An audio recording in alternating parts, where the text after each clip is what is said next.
something like crypto, specifically Bitcoin and Ethereum, where there's a finite amount of that will have value at some point, someday. I don't know when that will be, but it will have value. That's scarce. And the value at a much higher number than where we are today? Oh, I think so, yeah. Like? If you think about every decade, the 70s were the decade of inflation.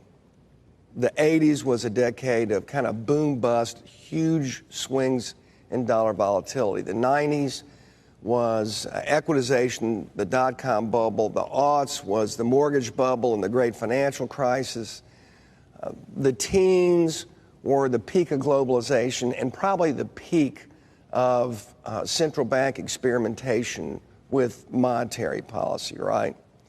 The 20s, I'm afraid, are going to be that period where we really focus on debt dynamics country by country, fiscal deficits, and the need to run certainly fiscal policy in a way that gives people confidence in the long-run value of the currency. In a time when there's too much money, which is why we have inflation, and too much fiscal spending, something like crypto, specifically Bitcoin and Ethereum, where there's a finite amount of that will have value at some point, someday. I don't know when that will be, but it will have value. That's scarce. And the value at a much higher number than where we are today? Oh, I think so, yeah. Like?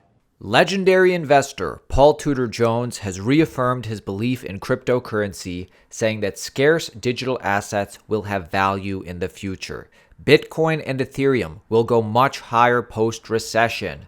Paul Tudor Jones has said that Bitcoin and Ethereum could benefit from rising inflation and weak macroeconomic conditions due to their scarcity. He argued that the U.S. economy is either in or heading for a recession, and that markets can rally if the Federal Reserve stops hiking interest rates to combat inflation. Stanley Druckenmiller shared similar views to Jones last month, pointing out that economic turmoil could highlight crypto's value. Paul Tudor Jones is bullish on scarce assets. In a time where there's too much money, something like crypto, specifically Bitcoin and Ethereum, will have a much higher value in the future.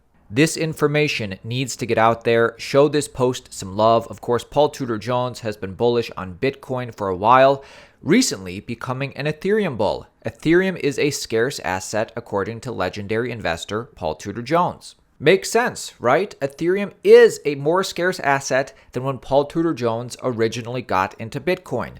Ethereum becomes deflationary for the first time since the merge. Make sure you subscribe to our YouTube channel. Cryptocurrency isn't going away. It's only getting bigger. It is the future. For the first time in history, Ethereum has had a deflationary week. You want to be subscribed. You want to stay informed.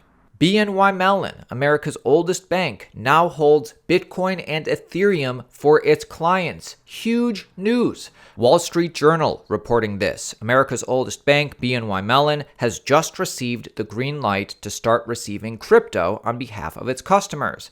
This comes after receiving approval from the New York State Department of Financial Services. This is a big deal for cryptocurrency. Why? Because BNY Mellon's conviction in crypto should instill confidence in the asset class among other big names on Wall Street.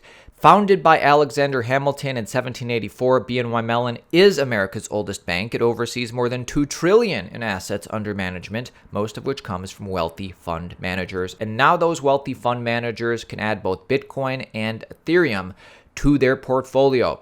Confidence in Ethereum continues to increase.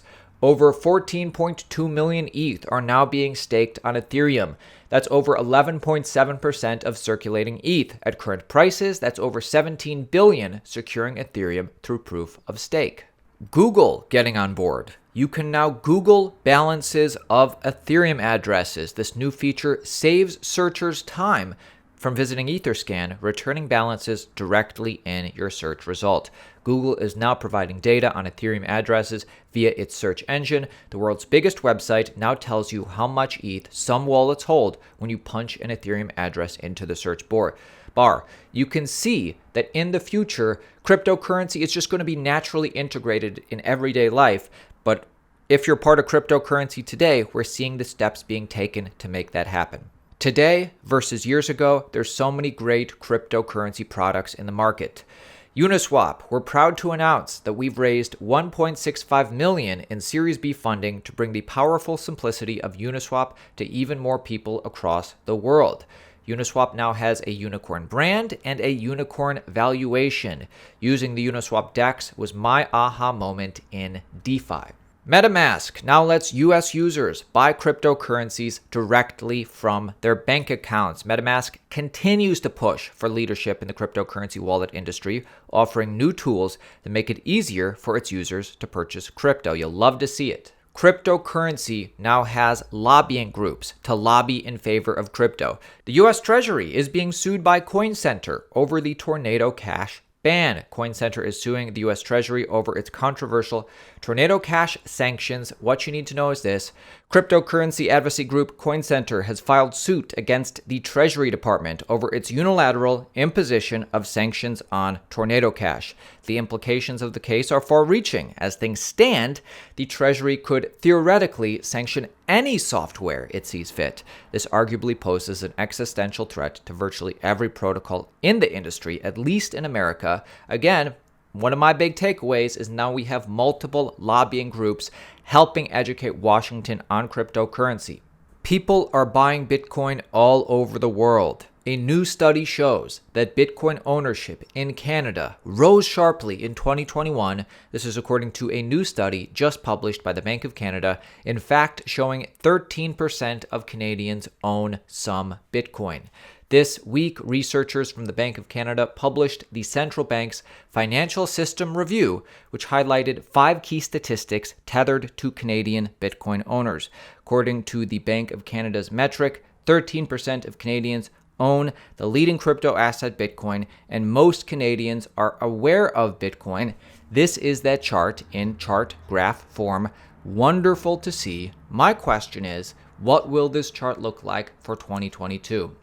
Dear Kanye West, we're sending you this letter to confirm our recent discussion with your representative that JPMorgan Chase Bank has decided to end its banking relationship with Yeezy LLC and its affiliated entities. Kanye West just got unbanked from JPMorgan Chase. If it can happen to Kanye, it can happen to the little people without a voice. And people are starting to notice that the legacy, centralized, permissioned banking system, financial system is not good enough. We need open, we need decentralized, permissionless systems that come in crypto. Subscribe to the channel, join our team. My name is Aaron at Altcoin Daily. See you tomorrow.